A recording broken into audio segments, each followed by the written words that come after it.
तो किसी ने कहा बिना कलश के प्राण प्रतिष्ठा कैसे होगी, किसी ने कहा बिना कलश के प्राण प्रतिष्ठा कैसे होगी, किसी ने कहा जब चुनाव ही प्राण हो तो सोचो कौन सी प्रतिष्ठा दांव पे लगी होगी। लोग तो कुछ कहेंगे, लोगों का काम है कहना, आप जन की बात मत सुनना, सिर्फ मन की बात करना। फिर भी खुश थे हम, फिर भी खुश थे हम। 500 साल का सपना जो पूरा हो रहा था, हमारे अंदर का हिंदू भी पूरी तरह से जाग गया था। तो चल पड़े अयोध्या की ओर, राम लल्ला की दर्शन की आस लगाए। चल पड़े अयोध्या की ओर, राम लल्ला के दर्शन की आस लगाए।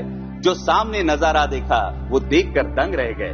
वो 3 मंजिलें, 400 खंबे, 32 सीढ़ियां, जय श्री राम का नारा लगाते हुए हम सीढ़ियां चढ़ने लगे। राम लल्ला से क्या गुहार लगाए ये सोचने लगे। पहली सीढ़ी पर याद आई महंगाई, पहली सीढ़ी पर याद आई महंगाई, दूसरी पर देश में बढ़ती बेरोजगारी, तीसरी पर पत्रकारिता की चरण चुंबकता, चौथी पर सेंट्रल एजेंसीज की संदिग्ध भूमिका। हर सीढ़ी पर कुछ न कुछ याद आ रहा था, हर सीढ़ी पर कुछ न कुछ याद आ रहा था। कहीं 15 लाख का जुमला, कहीं किसानों का आक्रोश था, कहीं महिला कुश्तीगिरों की वेदना थी, कहीं सालाना 2 करोड़ रोजगारों का वादा था, कहीं बढ़ती सांप्रदायिकता थी, तो कहीं चुनिंदा पूंजीपतियों पर मेहरबान हमारी सरकार का चेहरा था। इस वास्तविकता ने झंझोड़ने के बाद, इस वास्तविकता ने झंझोड़ने के बाद भी हम अंधभक्तों की तरह चलते गए। होश तो तब संभाला जब राम लल्ला के दर्शन हुए। हमें नतमस्तक देख राम लल्ला मुस्कुराते हुए बोले, हमें नतमस्तक देख राम लल्ला मुस्कुराते हुए बोले, मैं कल भी था, आज भी हूं, कल भी रहूंगा।